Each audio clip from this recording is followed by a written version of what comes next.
उसके पहले भारत के राजाओं का प्रदेश रहा वो। और जो अभी आप देखिए कि इंडोनेशिया की पूरी जो पॉपुलेशन है, आबादी है, वो लगभग 28 करोड़ 70 लाख के आसपास है।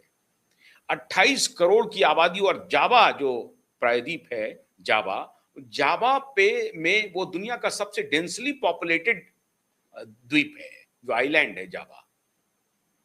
और वो ये खूबसूरत इंडोनेशिया, क्या नहीं है इंडोनेशिया में, हर चीज के लिए मशहूर है।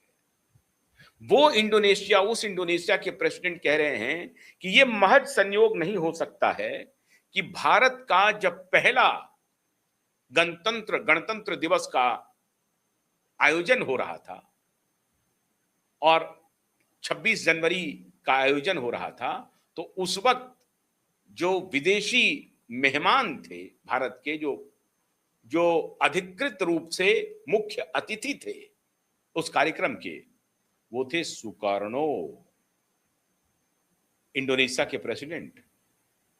और वो कह रहे हैं कि उसके बाद मैं 8वां राष्ट्रपति बना, और 8 नंबर को उन्होंने कहा कि 8वां नंबर मेरे लिए बहुत ही चमत्कृत नंबर है। 8वां प्रेसिडेंट बना जो भारत का, पिछले ही दिनों हम वहां के चीफ गेस्ट बनकर के आए हैं। फिर आगे वो कहते हैं, मोदी बैठे रहे, कहा कि मैं भारत के इंटरनल पॉलिटिक्स का हिस्सेदार नहीं बनना चाहता हूं। उन्होंने कहा 140 बिलियन जो देशवासी हैं वो हमारे प्रिय हैं, हम उनसे मोहब्बत करते हैं, लेकिन मोदी से सबसे ज्यादा मोहब्बत करते हैं। मोदी के एडमायरर हैं हम, मोदी की तारीफ करते हैं और मोदी का अनुसरण करते हैं। भारत के इलेक्शन कमीशन का उन्होंने, भारत के इलेक्शन कमीशन की तारीफ की कि इतना वाइब्रेंट, इतना बड़ा देश, जिस प्रकार से इंडोनेशिया अब डेमोक्रेसी, अभी जब जब वहां पे कू हुआ था, लेफ्टिस्ट कू हुआ था, आपको मालूम होगा, कम्युनिस्ट कू हुआ था, 98 तक वो चला वो शासन, 67 में। और उसके बाद किसी तरीके से डेमोक्रेटिक मूल्यों की बहाली हुई और अब वहां पर जाकर के डेमोक्रेसी फंक्शनल है। तो प्रेसिडेंट प्रभाव इसी का जिक्र कर रहे थे कि भारत जिस अनेकता में एकता को समेटे हुए है, और प्रधानमंत्री मोदी पिछले 3 टर्म से भारत को समृद्धि के रास्ते पर लाने की जद्दोजहद कर रहे हैं, उसकी तारीफ कर रहे थे। ये तो हुई मित्रों प्रेसिडेंट प्रभाव की प्रधानमंत्री मोदी और भारत को लेकर के उनकी जो सराहना है, तारीफ है वो। लेकिन अब मिर्ची किसको लग रही है, अब जरा वो तो सुन लीजिए। गर्दा तो उड़ा दिया प्रेसिडेंट प्रभाव ने और मोदी ने भी, लेकिन मिर्ची 2 देश को बड़ी तगड़ी लग गई है मित्रों। एक है चाइना और दूसरे हैं अमेरिका। इन दोनों की नजर इंडोनेशिया पर है, इन दोनों की नजर बांग्लादेश पर है, इन दोनों की नजर श्रीलंका पर है, इन दोनों की नजर ग्रेट अंडमान पर है, निकोबार आइलैंड पर है। इन इन दोनों की नजर, क्यों? ये मैरीटाइम डिप्लोमेसी के लिए बहुत ही खतरनाक रूट है और ये चाहता है कि इस रूट में इनकी भी हेजेमनी बरकरार रहे।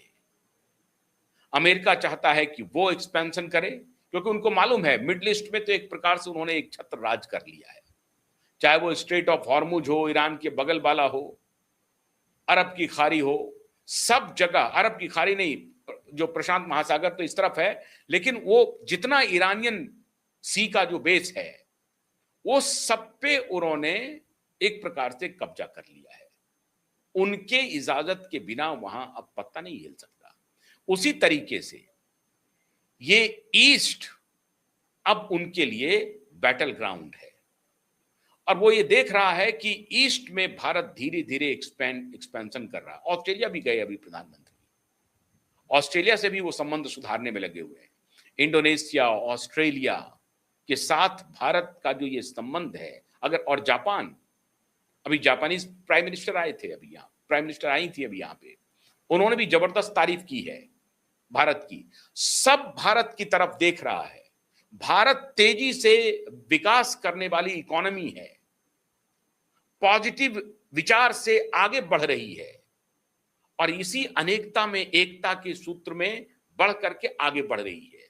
और यही पूरी दुनिया को अच्छी लग रही है कि भारत कैसा वाइब्रेंट डेमोक्रेसी है, कोई बलवा नहीं, कोई मारकाट नहीं, जनतंत्र का उत्सव मनता है, इलेक्शन होते हैं, लोग चुनते हैं, चुन करके लोग यहां जीत करके संसद में आते हैं, फिर पॉलिसीज बनती है।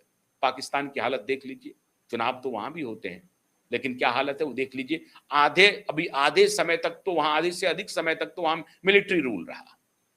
जितने मुस्लिम कंट्रीज हैं उनकी हालत देख लीजिए, और जो बाकी यूरोपियन डेमोक्रेसी है, अमेरिकन डेमोक्रेसी है और ब्रिटिश डेमोक्रेसी है, वो एक अलग विषय है। लेकिन इस खिते में, एशियन कॉन्टिनेंट में खास तौर से जो देश हैं, उसमें भारत और चाइना देख लीजिए, चाइना एक डेमोक्रेसी नहीं है, डेमोक्रेसी के नाम पर फार्स है, वो एक कम्युनिस्ट कंट्री है, आयरन गेटेड इकोनॉमी है उनकी। भारत की कोई आयरन गेटेड इकोनॉमी नहीं है और ना ही आयरन गेटेड पॉलिटिक्स है। तो चाइना की आयरन गेटेड पॉलिटिक्स है, चाइना की आयरन गेटेड इकोनॉमी है, भारत की ओपन इकोनॉमी है, ओपन पॉलिटिक्स है। ओपन इकोनॉमी का मतलब हुआ ये कि हम खुले हैं, सबसे व्यापार कर रहे हैं, चाइना भी व्यापार कर रहा है, लेकिन भारत का जो ओपन पॉलिटिक्स है, मतलब हम वाइब्रेंट हैं, हम किसी को दबा नहीं रहे हैं, हम कोई हमारे खिलाफ अगर बोलता है, मतलब सत्तारूढ़ पार्टी हो या सत्तारूढ़ नेता हो, प्रधानमंत्री हो, राष्ट्रपति हो, हम उसके खिलाफ में कोई बंदूक लेकर के खड़े नहीं हैं। वहां अगर कोई खड़े होते हैं तो उनको कुचल दिया जा रहा है। ये डिफरेंस है भारत और चाइना में। इस बात को जापान भी समझता है, इस बात को ऑस्ट्रेलिया भी समझता है, और इंडोनेशिया ने तो तारीफ के पुल बांध दिए मित्रों। अब यही खटक रहा है अमेरिका को और यही खटक रहा है चाइना को कि अगर ऑस्ट्रेलिया, जापान और इंडोनेशिया से इन्होंने ढंग से दोस्ती निभा ली तो ये तीनों देश अंततः भारत के साथ खड़े होंगे डेमोक्रेसी के नाम पर। तो डिप्लोमेसी में मोदी गर्दा उड़ाते जा रहे हैं, लेकिन फिर भी लोगों को लग रहा है कि नहीं, मोदी कुछ नहीं कर पा रहा है, मोदी कुछ नहीं कर पा रहा है। ये बात ठीक है, आप कह सकते हैं कि घूमते फिरते हैं ज्यादा, घूम रहे हैं ज्यादा मोदी जी। अरे चाहे घूमने ही दीजिए मोदी को, लेकिन मोदी घर तो बांध रहे हैं ना, अपने दोस्त तो बना रहे हैं ना, दुश्मन तो नहीं बना रहे हैं। जो दुश्मन जिसको आप दुश्मन समझते हैं उस पर